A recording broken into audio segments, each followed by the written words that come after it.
Ladies and gentlemen, welcome. Have a wonderful evening and welcome to this closing session of the Kultursymposium Weimar. My name is Klaus Krischok. I work for the Goethe-Institut and I was asked to be many things here tonight. They asked me to be entertaining yet profound. They asked me to look back onto the Kultursymposium yet point into the future. They asked me to be precise and yet help the discourse. I hate my role already. We may succeed in the exercise that we've planned here today. We may also fail. We have no idea. So it's going to be very, very exciting. And it all depends on you, a little bit on me, but also on the audience. Your participation will be asked and we will get you involved a little later. But this is what we're planning to do with these 11 wonderful people, and hopefully a 12th person will appear.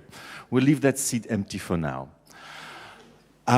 You've had the chance, the theoretical chance, to attend 75 sessions over the last 2.5 days. The theoretical chance. So hands up, everyone who attended more than 20 sessions here in the audience. More than 20 sessions. Andreas, well, he's the organizer. Yes. Well done, Andreas. Anyone else more than 20 sessions? Joachim, no. 18, okay. Anyone more than 25? Okay, let's go down a little bit. 15 sessions. 15 sessions? Come on. Yes, 15 sessions is pretty good. What about our correspondents? How many sessions? 5? Huh? I haven't counted, but there were a lot of them. Okay, 75 sessions. And we're trying to condense these 75 sessions that you could not attend, only theoretically attend, into something that you can all carry home, that us at the Goethe-Institut gives some more food for thought, because Teilen and Tauschen, the sharing game, is not over when we conclude here tonight. So this is how we've planned this session. Each of these correspondents will share with you, the audience, one particular thought, one thought that he or she has taken out of these sessions that they've attended. By a miracle, their thoughts will appear on this screen. If they don't, then I will condense your thoughts a little bit better, but we hope to have, at the end of this sort of first half of the closing panel, about 12 thoughts that appear on the screen. And then the audience will get on board and you can say, oh, I completely contradict, or I have another thought, please, Goethe-Institut, put this on the screen and we will carry that one home. So roughly, this is what we're planning to do. But first of all, and most of all, I'd like to sort of introduce our audience, or the correspondents, or I'd like to let the correspondents quickly introduce themselves. We start right here. Just say your name and the city and maybe the country that you're from. Yeah, hello, my name is Johannes Benke and I'm coming from Germany and actually do my PhD here in Weimar.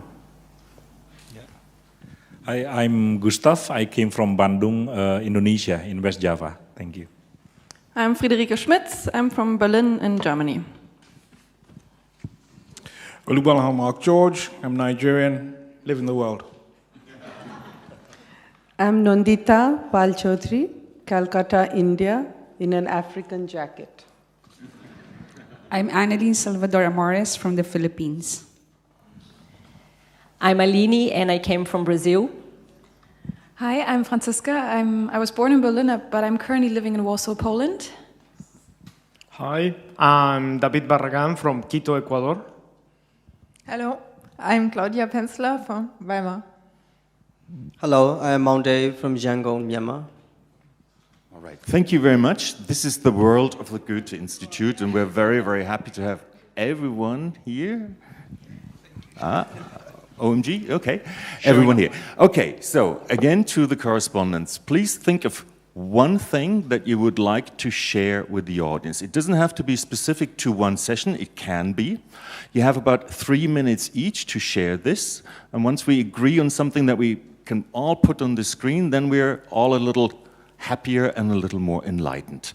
I'd like to sort of start in this order. So Young-ro from Korea is not here, so OMG, Oluk Bolahan Mark George from Nigeria. You are the first to share your thoughts with us. I was still trying to get my thoughts together. All right.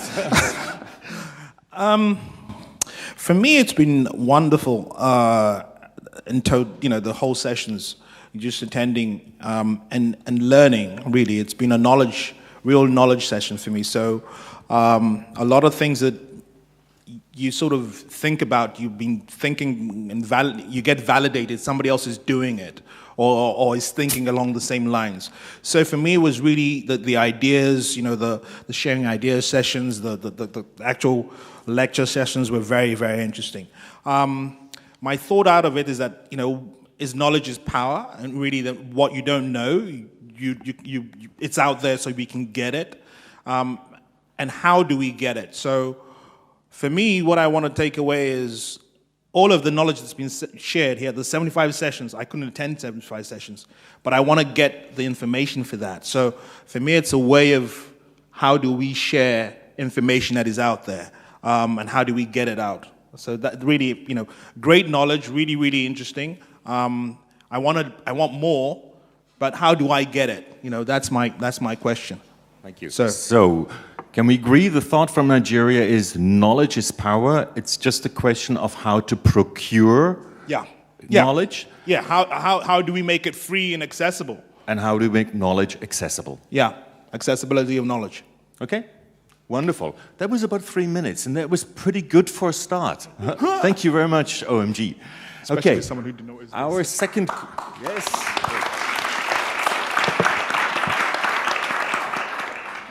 Our second correspondent is Mount Day. Yes, it's you. My time here has been wonderful.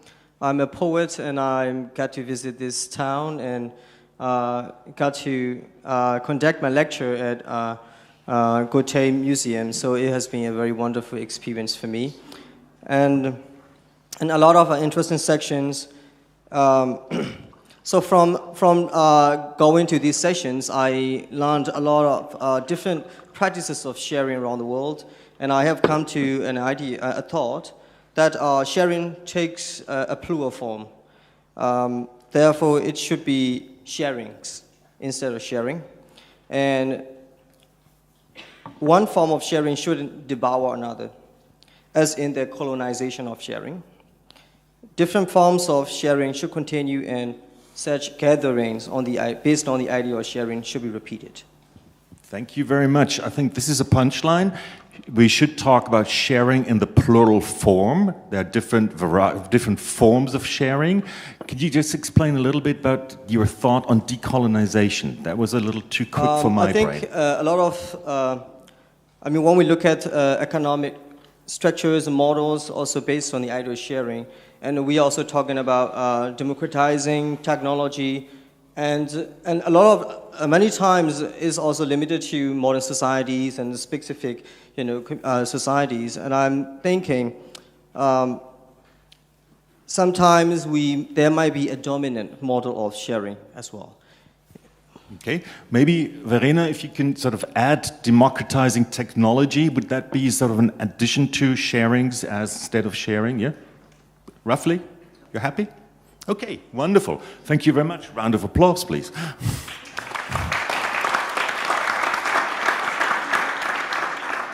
Our third correspondent is Aline Bueno. Aline. Well, what I have to say is that we need to talk more.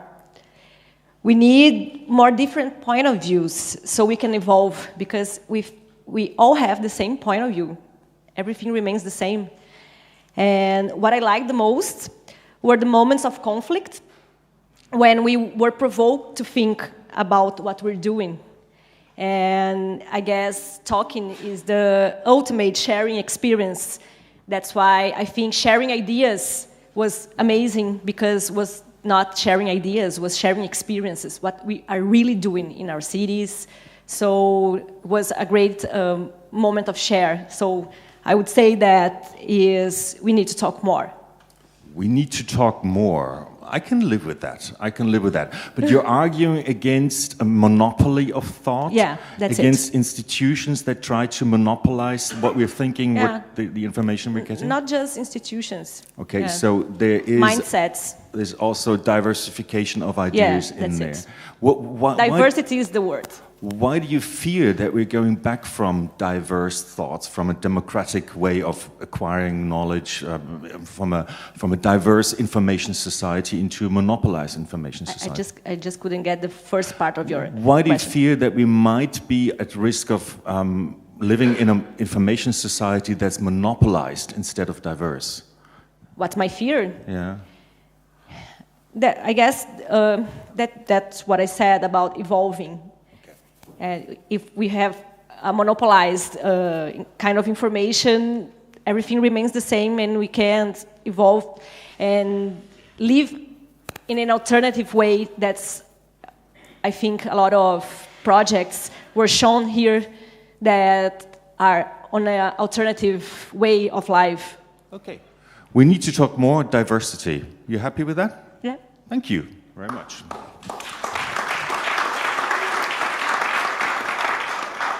Nandita from Calcutta, it's your turn. If I can put this on, can you? I think it's open. It's on. Thank you. Well, I'm still processing all the triggers that have kind of happened in the last 3 days. But if I have to single one, as I probably have to, it would be my experience of visiting last evening's conversation around the Kula ring. There was a very interesting conversation between, now don't ask me names because I'm lost in pronunciation, but it was a very erudite anthropologist, probably German, and the core artist for that exhibition. And two things that the artist said. One, that when, I think at the behest of the Goethe-Institut, when he reached the Trobriand Islands to do the project, he kind of, the bank had assured him of all the credit cards working and so on and so forth, and all of it failed. And that made visible to him how little the options that we take for granted really matter in the larger world. So then he began to research the Kula, which was the kind of the product of exchange in that region. And secondly, another thing that he said was that the object that was being exhibited and is being exhibited at the gallery here was bought from an auction, which to my mind signaled that it had broken the Kula ring to be able to come out and then be transacted again. So the question there was that then was another Kula ring being established in a newer economy? So if I kind of distill my thinking on this, it perhaps comes down to that how does society create and attribute value to something and then sustain it? And then are these models that society creates, say what Trobriand Island created, is it possible for us to transfer it in another situation, in another world, in another economy? So that's a real question to me. I mean, it's a very large question, but does value depend exactly on where it belongs, or can it be transferred somewhere else to mean something else? These are the questions that, some of the questions that I'm leaving with. Thank you very much. The punchline here would be, how is value attributed? Value attributed to an exchange sustained, and because sustained. this is over, quite a large area, if you take the Kula ring example, and over a large period of time. How is value attributed and sustained? The value of what, Nandita? On me?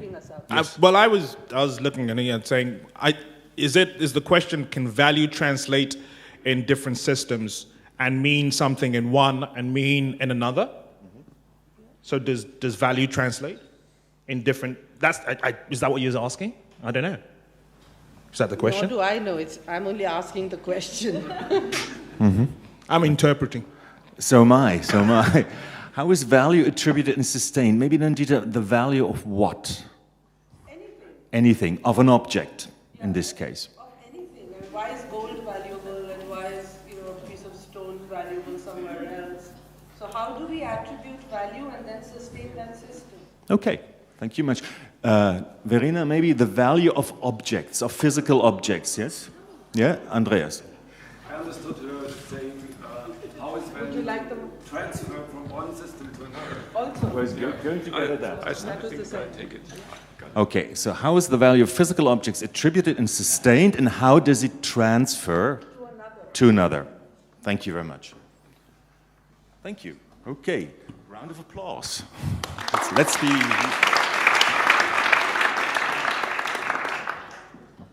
Annalene Salvador Amores is our next correspondent. Hello. I've attended several sessions, and I think one of the probably confounding questions that I wanted to pose to everybody is, what is the opposite of sharing, which we could ponder on to search within, not just only sharing, and what's the opposite of it. And second one is, I learned that with this, a lot of participants, I think from the presentations, sharing is both universal and also culturally specific. We have about 170 participants or so. And I'm looking at what is the role of language, or what is the equivalent word of language in your own specific culture. So I'm trying to understand, if there are 170 participants, what would be your own word or equivalent for the word sharing? So we can also ponder on that one. And I think the last striking experience that I had in the symposium is the performance by Martin in the half-breed technique, which Martin gave us a chance to pause for a few minutes to think about and search within, to whom do we want to share? Do we share more when we have enough resources, or do we share less when we have scarce resources?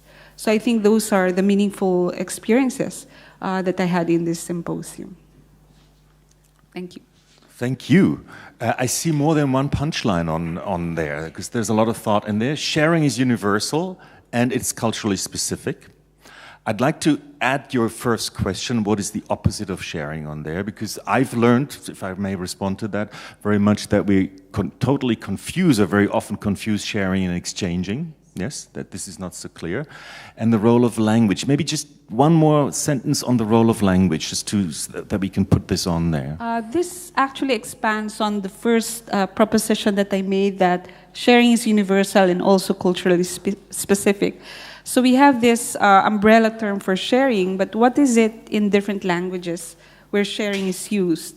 And then once we learn about this variety or different uses of the word sharing, then this could be a window in understanding a wide array of the political, social, economic, and even religious kind of sharing. Okay, wonderful. I'll keep in the back of my mind also the final question that you shared with us. Do we share more when the resources are scarce, or do we share more when the resources are big? So maybe we'll come back to that. Okay. A quick break for the correspondence. We have a number of punchlines, and here's a little chance to sort of improve them if you want to. OMG, knowledge is power. You still stick with this? You want to add something to it? Well, I think knowledge is power. Micro. Sorry. The second part of that is the accessibility of the knowledge. Mm-hmm. So I think that's critical. I think that's the underlying, part. We're talking sharing or exchanging or whatever, but how? So accessibility of what you want to share. You can't share if you can't access it, if you can't give it out. Thank you very much. Can we add, how do we access knowledge? Yeah, how do you make it accessible?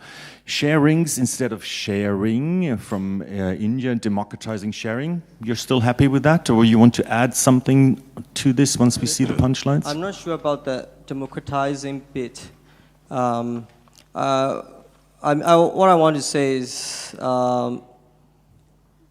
one form of sharing shouldn't be devouring another, meaning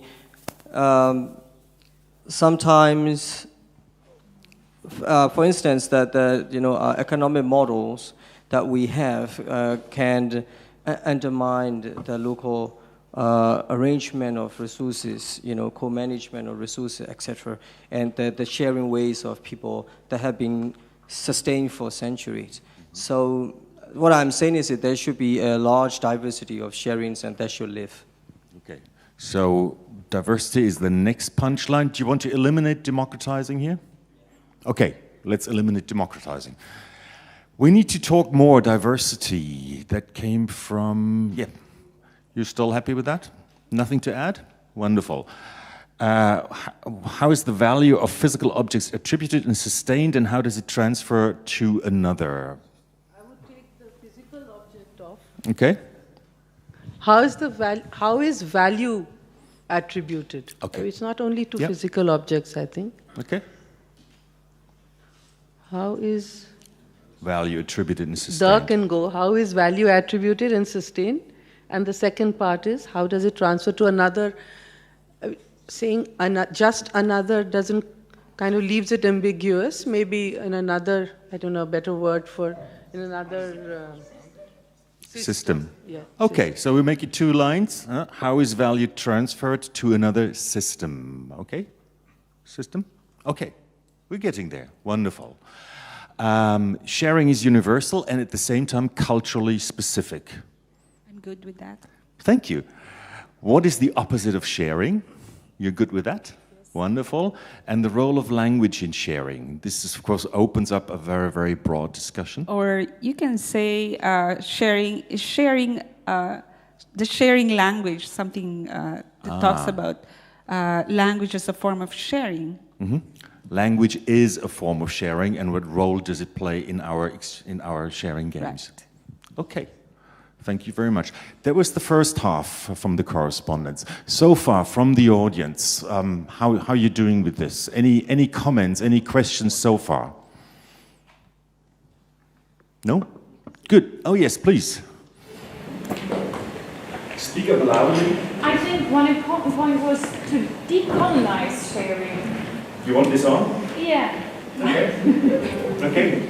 Verena, decolonizing sharing, that was, I believe, your thought, the decolonization of sharing. We missed that. Thank you very much. Okay, so second half. We'll go on with, whose turn is it? With Marcis Rubenis? No? Franziska. All right. Yep. Okay. Yeah. So what I found very interesting throughout the whole conference was to get in touch with a very diverse group of people and also with very extreme forms of sharing.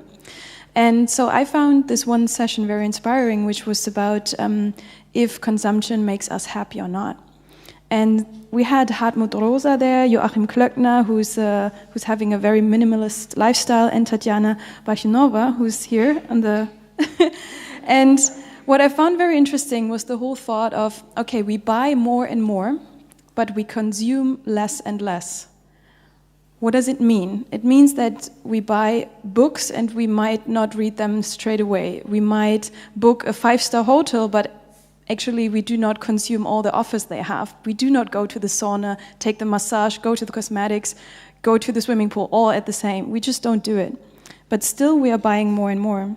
And the big question is, why do we consume less? Because we have limited time resources, but why do we still then buy so much? And this is just because we want to have the opportunity to get access to basically everything.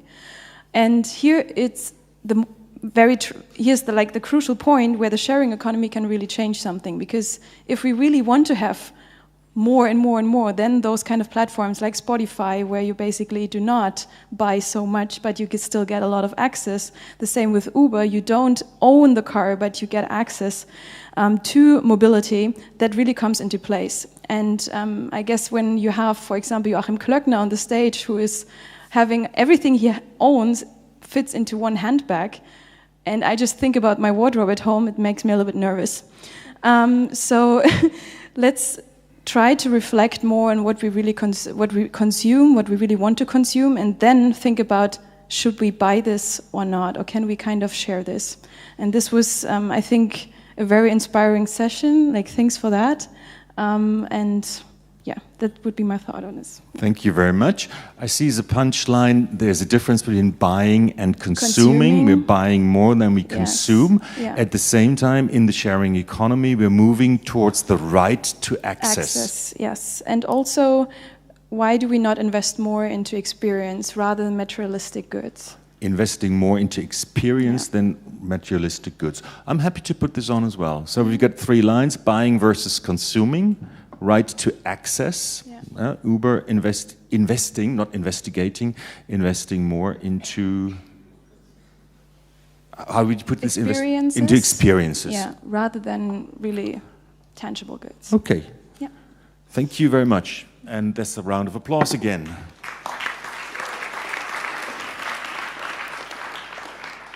Johannes Benke, I forgot to mention that you need to leave at 8:30. So here's your 3 minutes of fame. Yeah, I also attended through several sessions, and I tried to link them. So this is what what came out of it is that I think there is something about sharing and exchange that actually cannot be shared and exchanged.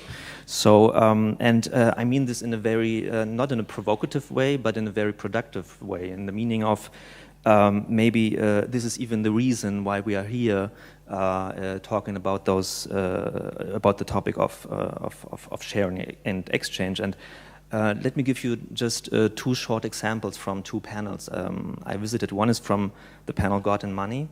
And in this panel, they try to link economy and religious practices to the origin of the sacrifice.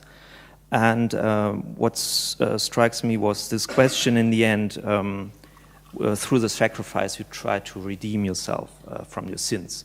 In German, it's actually very evident because the German word Schuld implies both, like the sin as well as the debt. So, and is redemption really possible? So this leads to the question, is there religion already like latent value? Does religious practices sort of have a kind of effect in modern age? So, and the second example actually relates to the exchange of objects and how to sustain them. And there was this panel of shared heritage, and there was the question in the museum context, how to share objects through museums and through different cultures. And how to actually acknowledge and recognize the different cultural contexts those objects are in. For example, ethnographic objects, they are involved in ritual practices, for example. How can we actually acknowledge those practices without eliminating them and for example, just showing them and exhibiting them in the museum, but rather to putting them back into those practices, maybe. So I think at the fundament of those questions lies the problem of identity, so the problem of national identity, cultural identity. And I think instead of talking about identity, we should talk about the recognition of the other. So, and starting with the recognition, and that implies not only the recognition of ethnic groups, but also the accomplishments of the dead. So, and of course, the question, what kind of responsibility that comes with those relating to the dead and to the other. Wow. Trying to put this into 4 or 5 words is going to be very difficult, but thank you very much. The recognition of the other, do you see this as the fundamental basis of everything we do that we call exchanging and sharing? Yeah, I think that those, it's very important to recognize, I mean, when you talk about sustaining those objects, it means like giving them sort of an identity, but what I mean with that is that in order to establish discourses, it means that we have to recognize other discourses that are like even have a different ontology. So in order to, it's a kind of different sort of understanding. It's like trying to not narrow it down or like negotiate a kind of common sense out of it. It's like really like recognizing that there's just a different discourse on this kind of object or thing that's going on there. Okay. The idea of sharing or sharing only works when you have a common ground, some sort of mutual understanding. Otherwise, you cannot share. But at the same time, it needs to respect differences, different value attributions. Yeah, I'm not sure if there's a common ground, actually. So I think that really recognizing the other really means to start not from the object how I understand it, but trying to understand the object how the other understand them. Mm-hmm. So empathy. Yes. Empathy. Yeah. Let's put empathy on there. Empathy and. Yeah. Okay. No, Nandita doesn't seem to be too happy. Please do get on board. Get on board. Okay. All right. Thank you very much, Johannes Benke.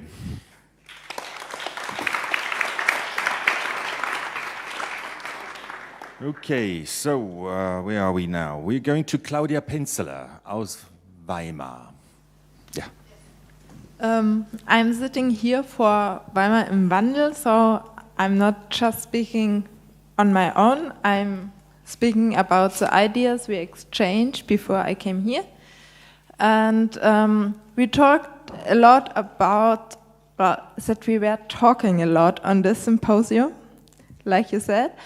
And that's what we were aware of, that, we can talk a lot and have many, maybe amazing ideas, but there are not so many projects which put it in reality.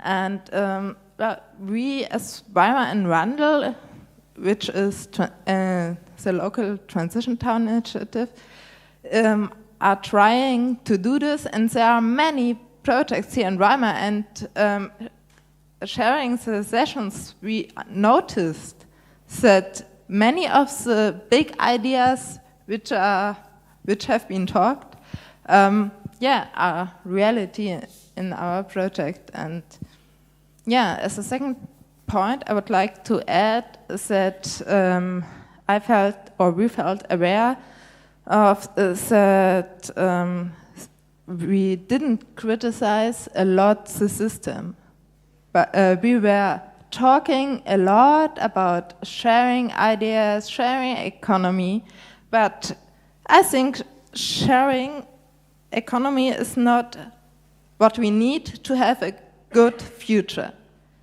I think, it should be something else than just scaling capitalism down to a local capitalism.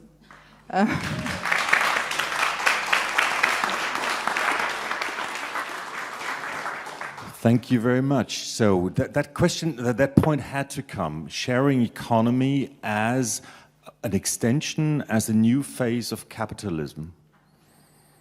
Yeah, Nandita? You're nodding? That came out, and that is what I'm not happy about. Mm-hmm. You're not happy about, exactly. Okay. Ideas become reality. If I understood you correctly, you said there are a lot of ideas of how things might evolve, but there are not enough projects. Did I get this right? No. No? Opposite. Okay. We are putting them to reality. Here in Weimar, there are many projects done. Maybe to all the correspondents, my feeling was that whenever we talked about sharing economy, there was always two projects were mentioned. One was Uber and the other was Airbnb. That did cut it a little short for my feeling. Do you agree with that? Yes, I missed that one. Okay, there were others. Very good. Okay, sharing economy has to be more than capitalism in a new phase, yeah? Okay, wonderful. Thank you very much. Maybe I can add that I think we should talk about a culture of, I wrote it down, culture of respect and good life. That maybe would be better than just talking about how to change the economy of the moment. Okay, the culture of respect versus the culture of good life. Here. And the culture of good life. Okay. Thank you. All right, I have, yes, please.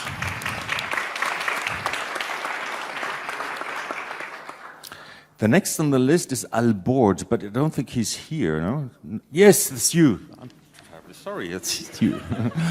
Albord is the name of our office in Quito, Ecuador. I'm one of the 4 partners. We are 2 partners here in Weimar. Great. Okay, first of all, I want to thank to everybody to share their knowledge. These days was really great, and we have a real exchange experience here in Weimar, and we really appreciate that.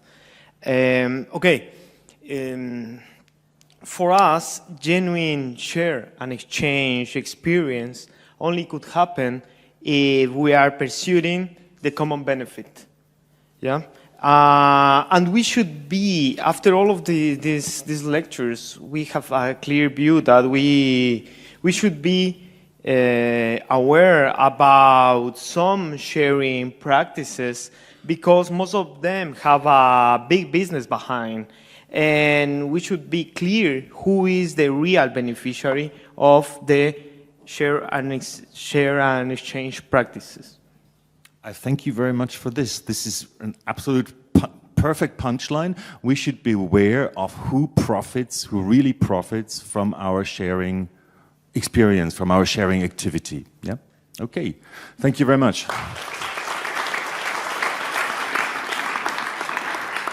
Again, that's the thought that I also observed through many sessions. The question of what do we actually do when we are on Facebook is something that has run through many sessions and through many forms. We should be aware of who actually profits from our sharing activities. Okay, and last but not least, I believe, if I haven't missed out anyone, the man from Bandung is Gustav Harriman Iskandar.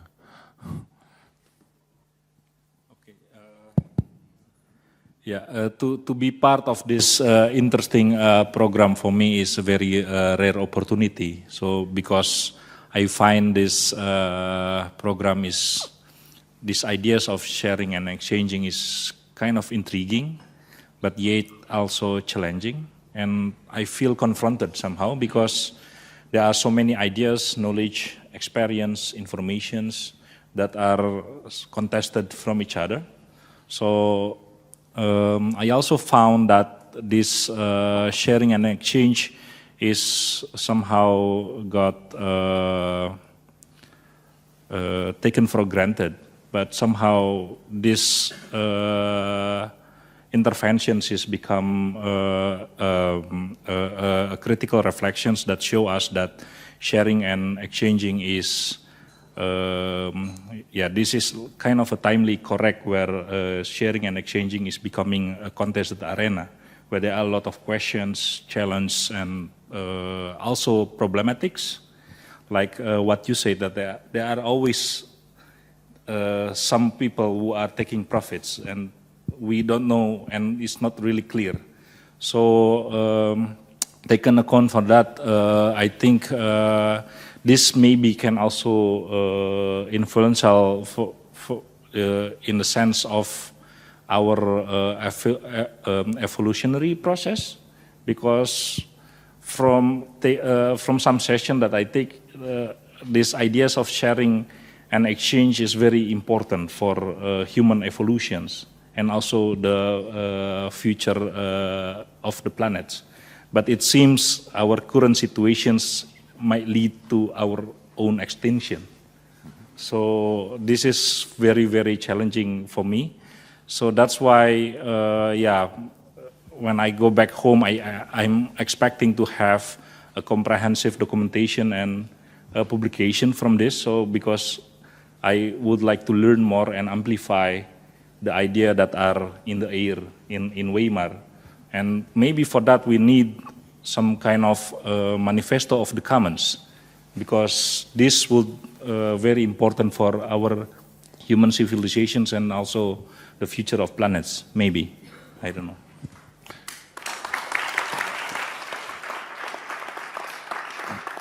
Thank you very much, Gustav. The first part of your comment was a very, very polite but nice compliment to the organizers, because I understood right. You said this symposium has come at the right time.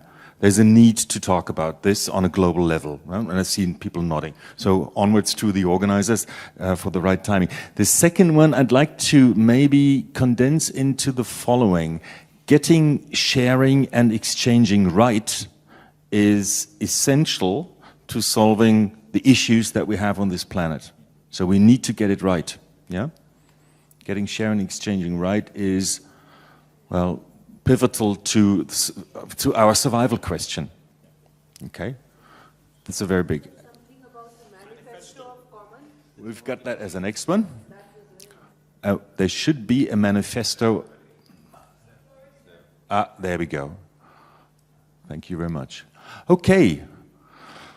Yes. No, because you're on a different name there with me. Off you go. Okay.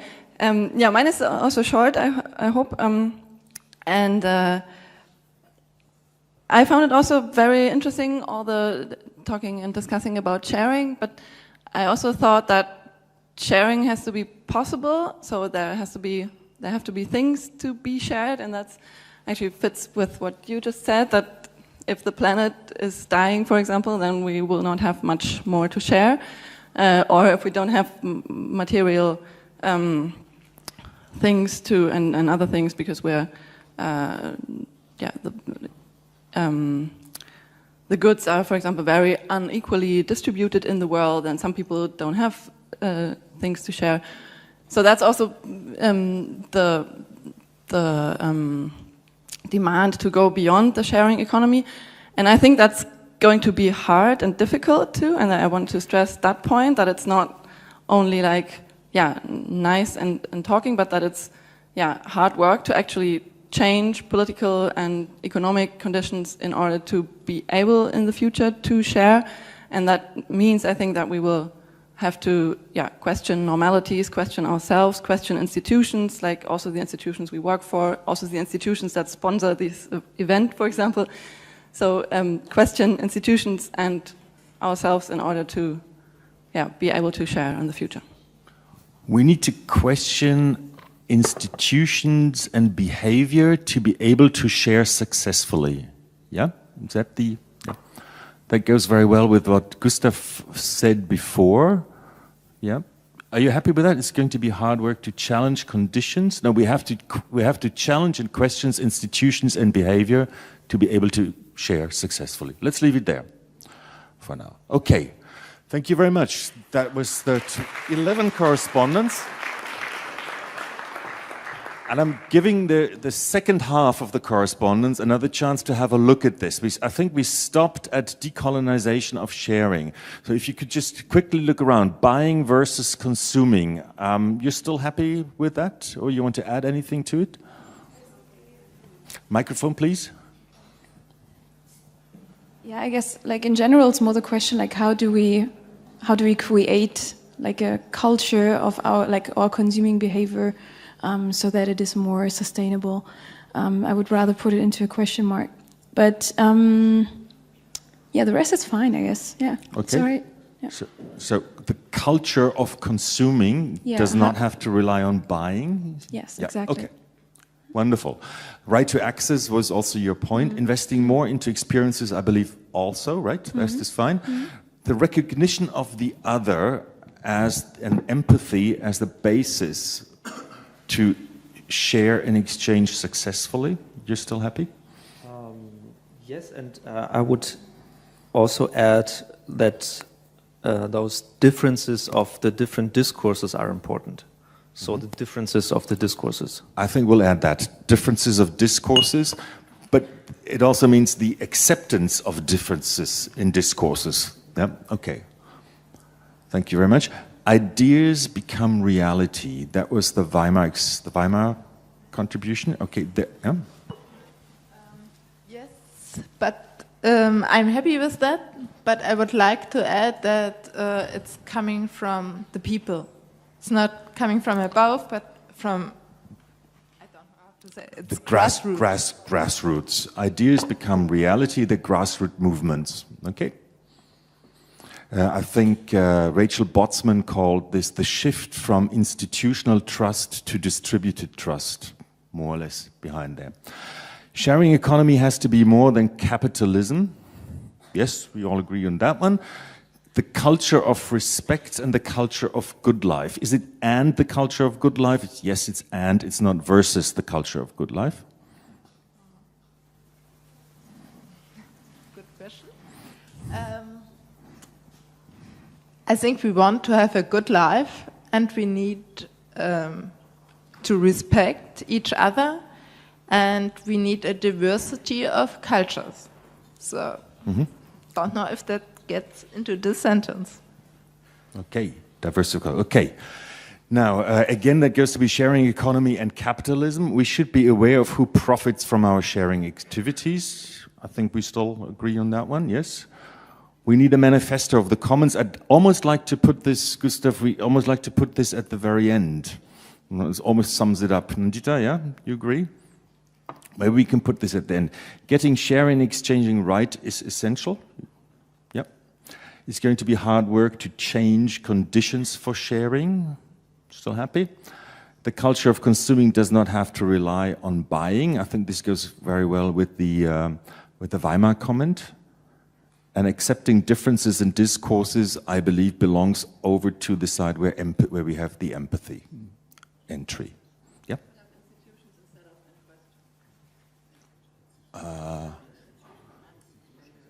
We have to challenge institutions and questions, yes. And behaviors. Okay. Yes, please, Al. I want to add something.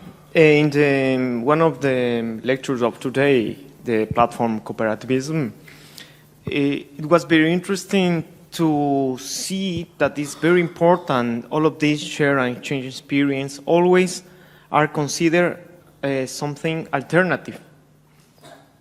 And it's very important in order to have these practices as the option, not the alternative option, to change the institutions. And for example, he said, it's important if we have a partner state instead of a hierarchy state, or understand a public-civic partnership instead of a public-private partnership, and so on. So it's very important to change the institutions and transform this share in the option, in not the alternative option. Okay. Changing institutions is something that we've linked up already. Yeah? Okay. All right.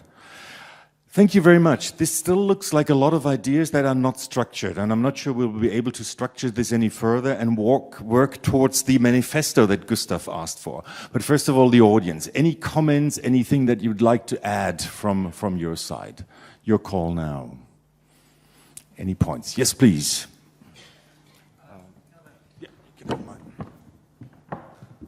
Hello. You'll forgive me for taking 1 minute of your time. I've just come, this is my third conference about the sharing economy, and so I'm full of thoughts. I'll try to make them useful. The frustration for me for this discussion has been a conflict about the definition. So on the one hand, we have people talking about the sharing economy, and they are attaching an ambition, a hope for something alternative to capitalism. So you say, Wikipedia, isn't this amazing? Everyone is sharing their time to produce something valuable for everyone. On the other hand, you have the same word being used to describe Uber, which is a hyper-extractive version of capitalism that we're trying to fight against. So there's a conflict for the label. So then the question becomes, what is the label that works, or how are we going to agree on a definition? I don't know. Yochai Benkler, who was here, and he was at We Share Fest last week, he proposed some criteria for a genuine sharing enterprise. He said a genuine sharing enterprise, such as Wikipedia, will be non-hierarchical, it'll have ethics built into it, and the commons will be built into the business model. Those criteria seem to work well enough for our commons-oriented peer production business, Lumio.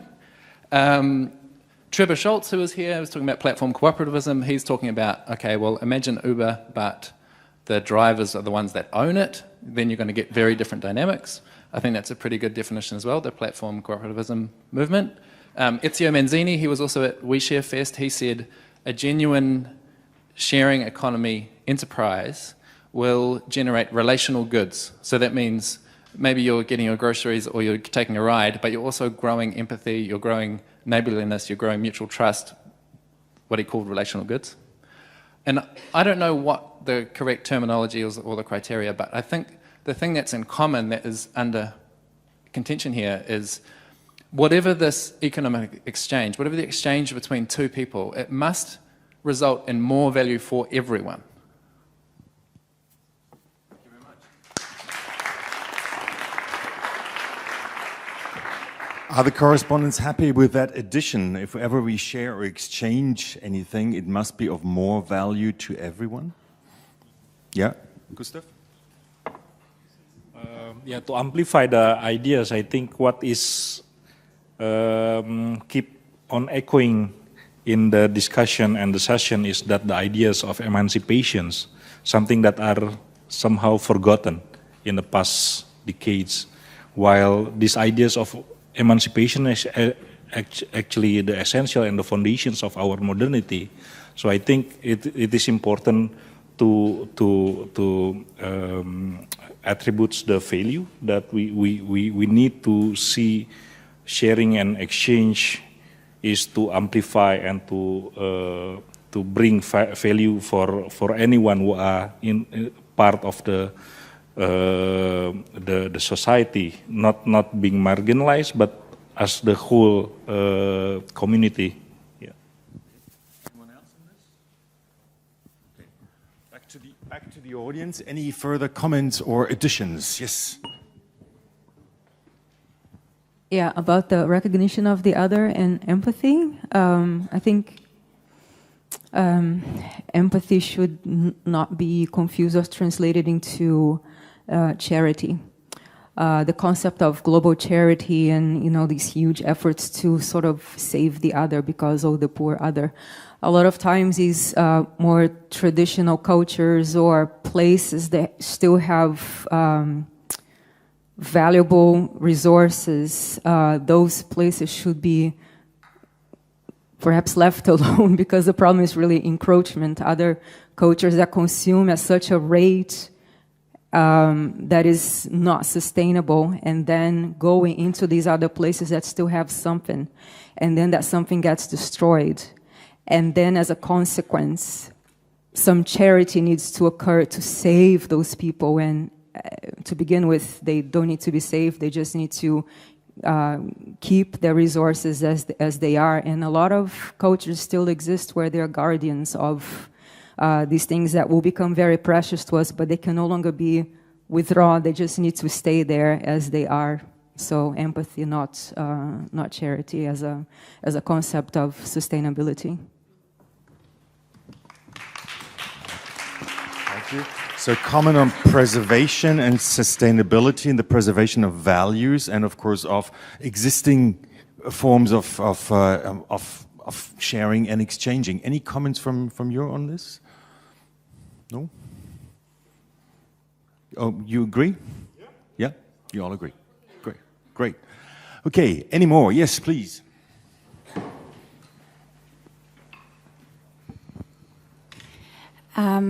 Maybe I don't have a right definition of sharing economy, that's possible, but I don't really understand the sentence which is saying sharing economy has to be more than capitalism, because as I see it, capitalism is a system that is based on accumulating capital, and sharing economy is just a version of it, basically, because it is a version where still capital is coming together in very few hands, but with a model that is fitting us very well because it's based on emotions and trust.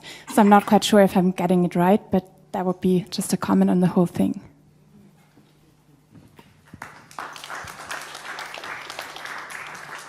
I need to play this back to the correspondence. Is there any chance that the sharing economy may be a new and a better phase of capitalism? Because this is kind of on there.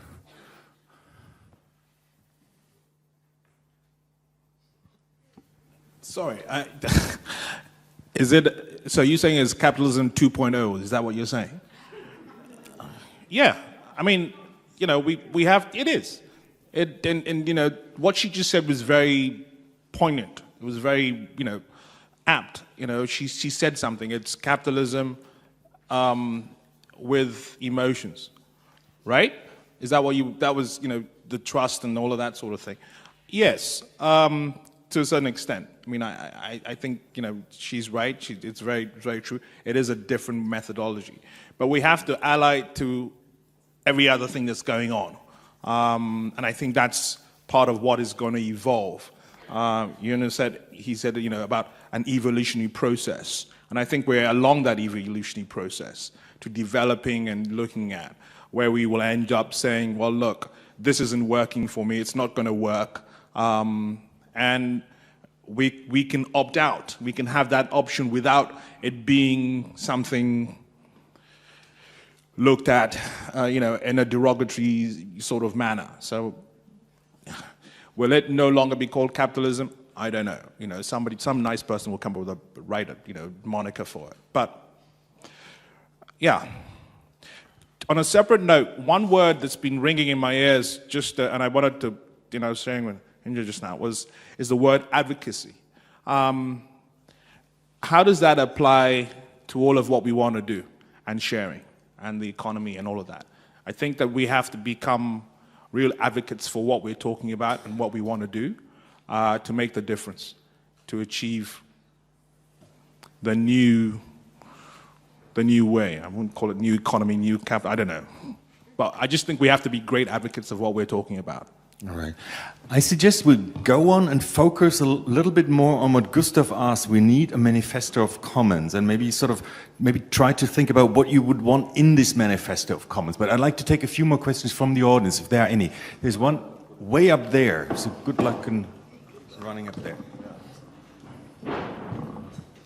2 questions up there.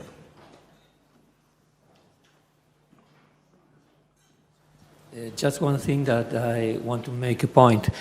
We are speaking as sharing is between individuals or as sharing is between communities, but we are not thinking of sharing between societies.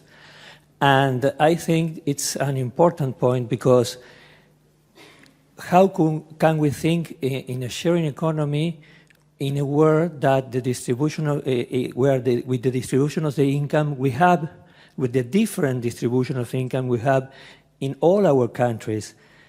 So you have countries that are richer, you have countries that are poor, and how is this sharing economy dealing with that? We need another politics for a sharing economy to work in the planet. If we don't have another politics for the sharing economy to work in the planet, I think that we are talking about sharing between individuals only, or between enterprises, or between,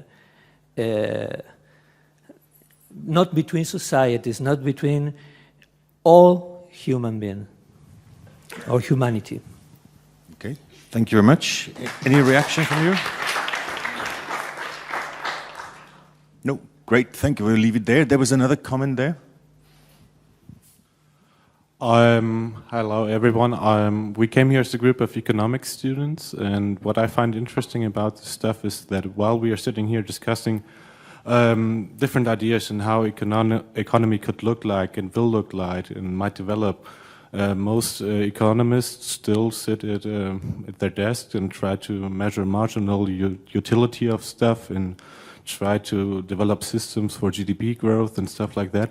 And that is something that is underlying a lot of the discussions we have been having this last 3 days. And my question is how this discourse can come into the mainstream economic scientific discourse, which has nothing to do with what we are talking about here. They're just talking about GDP growth and marginal utility. And that leads to stuff that people genuinely believe that a free trade agreement can help Africa or stuff like that. And it's just, as we learned now, ridiculous. I just wanted to put that in the minds of people. An argument to mainstream the discussion about sharing and exchanging that we're having here, especially in the economic discourse. Yeah, okay. Any other comments we've got there? Yes, please.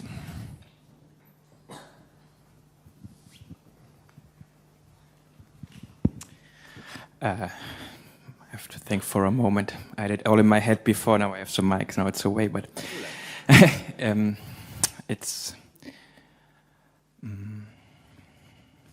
sharing economy is something what we look into the future we're doing now and practicing it, and I think it's good to have like a new perspective, but also we have like accept that we are doing bad things in the past and accept that we are still doing them now, and we look away that they are happening in the moment, and there is things of our daily life what are happening, and we have like where our iPhones are coming from, our mobiles, our cars, and sometimes it's good just to, in German is sich eingestehen, that we have aspects that are part of this, and just say, yes, we are doing bad things, and just sich, in German it's eingestehen, I don't know the English word in the moment, and not to feel like a victim, but to see like, yes, I can do something. I don't have to feel bad about it, we should, but also like, yes, I can stop doing that. And it's not always only to look in the future and say, now, we can change it now, what we have done bad in the past and doing it now. That's it, yeah. Thank you very much. You comment on personal responsibility in this entire conglomerate of questions. Okay, maybe one more, if there is one more comment, but I believe we've got them all for now. Yeah, I'm so sorry. Yes, please. I'm glad that the theme of this conference is called sharing exchange and not sharing economy. And the Gustav proposed manifesto is about commons, not sharing economy. I think there's a big difference between the mainstream sharing economy, and we talk about Uber, Airbnb, and lots of the cases and theories, projects we discussed here in the past 3 days. It will be a shame to say that these things belong to the same catalog. They are completely different. And we really need to distinguish ourselves from those. I think that will be very important to put into the manifesto if we are going to have one. And my understanding is we need to, when we look at the sharing economy or whatever, we need to understand who is making the rule and how participants can participate in a democratic way.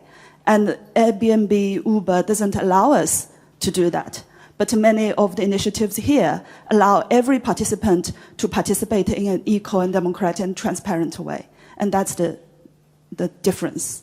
I think we need to be very clear about that.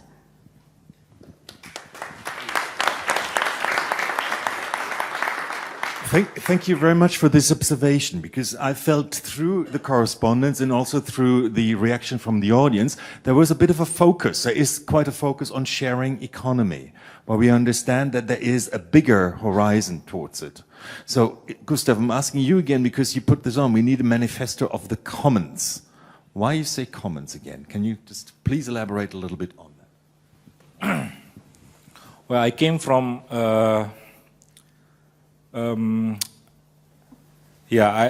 ideas of the manifesto is like a seed, you know, that will grow the idea that are amplified in the air. And where I came from, every time we going to plant a rice, for example, there is always a specific rituals or praying to do that. And one particular important thing is that the seed is to reconnect with our ancestor, and the other part, the seed will connect us to the next generations. So I think what we have been discussing here is actually echoing these ideas to make connections with our past civilizations, but also to connect us to the future. And in that sense, I think I would like to amplify the ideas that are strongly embedded in the people of Cipta Gelar in Indonesia, that as a human being, actually we have this a role to protect the whole living things in the universe with knowledge and kindness. Thank you. So we need a manifesto of the commons that states that we need to protect the universe with kindness and knowledge. Maybe Verena, if you want to put this on, I'd be very happy. Does anyone else want to, at this point, say what he or she would like to contribute to the manifesto, if there ever is one? Can you do this? Would you be able to do this? This is asking a lot at this stage. Oh, too much, huh? Too much on a Friday night. Okay. So I'm doing something that was not planned before, but Andreas, would you join us very briefly on stage and go through us with the results so far? Would that be okay? Because I wanted you on stage secretly also. Andreas Ströhl, as you all know, is the organizer of the conference. One of them, amongst others, Nikolai Blammer as well, and many others who've helped there. You see what your correspondents have reported from the 75 sessions, and you see there is almost the call for a manifesto of the commons. What's your summary of this so far, and how do we go about this demand for a manifesto of commons? Well, first of all, I'm amazed by the amount of engagement in this. I think that you all sort of took particular personal interest and ownership in what's been happening here. And I'm amazed at the number of people who sit here and participate still on a Friday night, as you just said. I like what's on the what's up there, but I think sharing is not the only issue we talked about. I'm missing the exchange side to a large extent, and it's obvious why that is, because exchange is a little more abstract and not so much a need of survival. Maybe it's more analytic than a matter of survival. But to me, that was another very important aspect. Something I would like to add maybe is analyzing, not so much because we need to get ahead in society, but just for the sake of understanding better how human beings interfere, how they interact with one another. Analyzing, learning more about exchange and how it works. And to me, I learned a lot about that, and that's, from my point of view, that's the one thing that's missing here. I share this feeling. I shared this feeling all through the conference, that exchanging in a way was the little, not the little sister, but the more difficult partner in the game. We talked about sharing in every session. The word exchange was used to maybe just 20% of the rate that sharing was used. You say because it's more abstract and it's more difficult to grasp. I think we're all having difficulty grasping sharing on Friday night because we understand there's so many varieties of it, and there's so many forms of this. So is abstract the right word? Exchanging is more abstract than sharing? I'd almost contradict to that. I think if you look at it from an anthropological point of view, it's sort of it's a little more complex and maybe more fruitful. It's a totally different thing. I think that's one thing that I was happy to hear, that somebody said exchange and sharing are often confused, and they're totally different things. In a way, they're opposites, and that's something that I think became very clear at this conference. And then you have to keep in mind what you take from this experience, from this conference, depends a lot on what you're interested in, because you go to the events that interest you. So I tried to get an overview of everything. I couldn't see all the 75 panels, but I tended to go to the ones that dealt with exchange, and there were a lot. The cooler ring was everywhere. Everybody mentioned the cooler. I'm glad you did here in this group, and it was extremely helpful to all the discussions, because the cooler ring proved a few things, that people don't just exchange to accumulate wealth. They have different reasons for that. Exchange is culturally shaped, and it shapes culture, pretty much like sharing, but in different ways. And the cooler ring also shows that people are not always aware why they do what they do. And if you deal with the ramifications of certain phenomena in culture, that is something very, very important to keep in mind. Because when we look at these sharing examples, it's like something that's very rational. We share because we know it's something good. We share, maybe we share also because of religious backgrounds, we know all of that.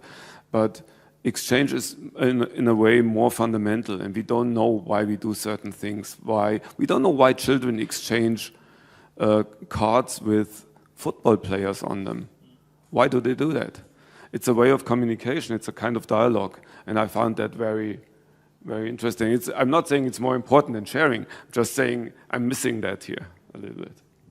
And final question on that one, and no pressure there. We need a manifesto of the commons. Yeah, there are several already, but of course we do need that. But if you read Elinor Ostrom or other theoreticians, we have that already. Maybe we have to sort of condense it a little more and make it more practical. You know, there are a lot of built-in difficulties.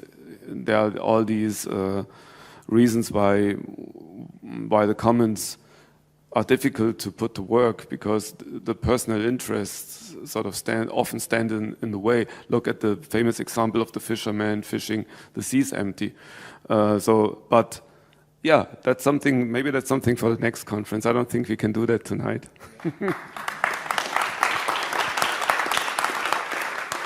Well, I'm really glad you said we can't do that tonight.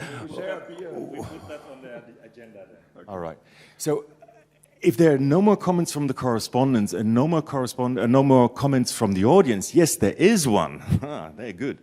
There you go.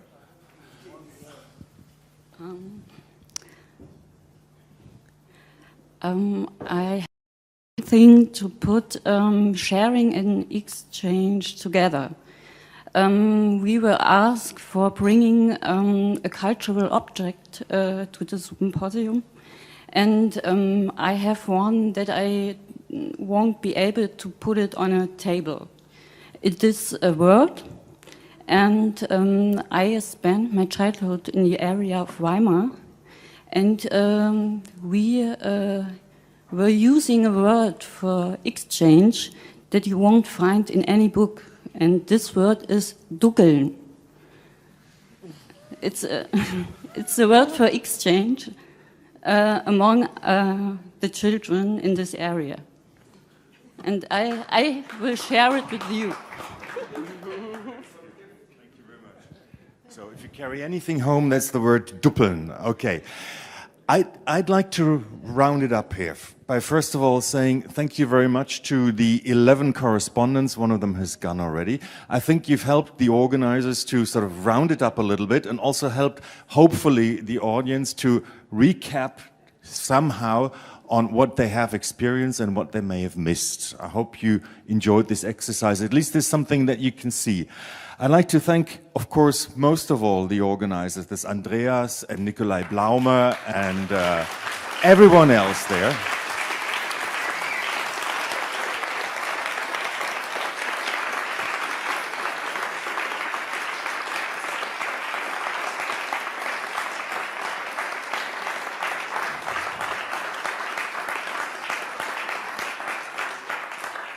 And I am also supposed to thank the technicians very, very much who've helped us, and of course the local teams. I'd like to thank one of them more than anybody else, Hubi, who has injured his leg, and we couldn't keep him from doing his job and working. That's amazing. You saw him limping along here. Thank you, Hubi. Okay.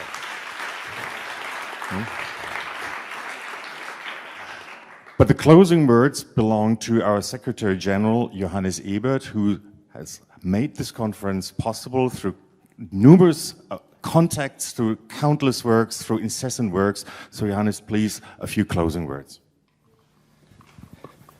So, meine sehr verehrten Damen und Herren, ich bin erschöpft, aber ziemlich zufrieden.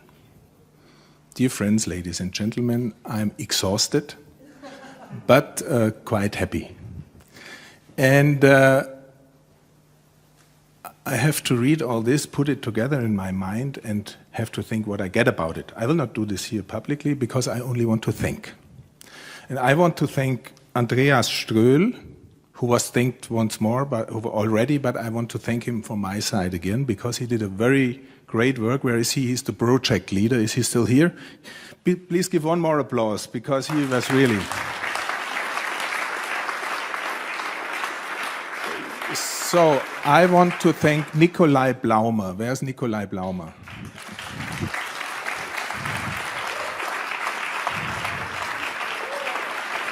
I want to thank Eva Lemmerhirt. Where is she? No, come. I want to thank Elisabeth Tobisch. Where is she? Is she here? She's working, of course. I want to thank Marie Golenia.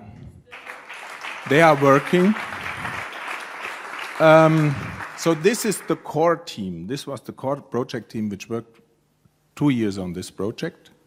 Then I want to thank all the technicians, Herr Wallraff, Herr Hager, and so on, Hubi, and so on and so on. I want to thank our press and people. Where are they? Herr Schumacher and all the... Here, please. Yeah.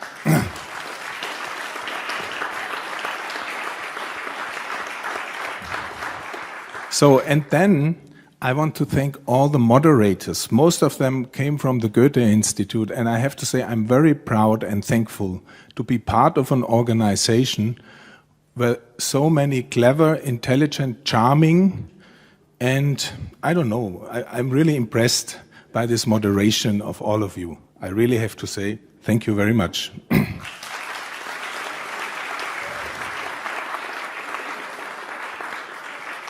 I want to thank the sponsors. Without them, we couldn't have done it. Merck, Siemens, Volkswagen.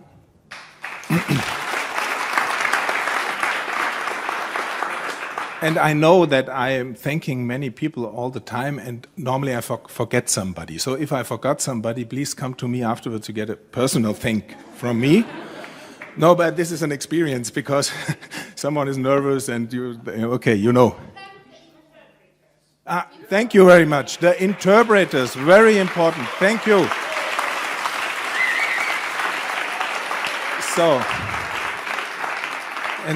and then I want to thank all you, all the participants, because I saw some events and I was selling my father in the being Faust and the Mephisto game. I did terrible things in this conference, but I saw that you were great participant. You were actively participating, especially what's standing here. So that means that you took something with you. And I think this is what we all did. We learned a lot. I don't know yet what exactly I learned sometimes, but I will take it home and will develop it on. And I think that's the important thing what we reach with this conference. Thank you very much. And there's really a party we are sharing. We are going to share. Thank you.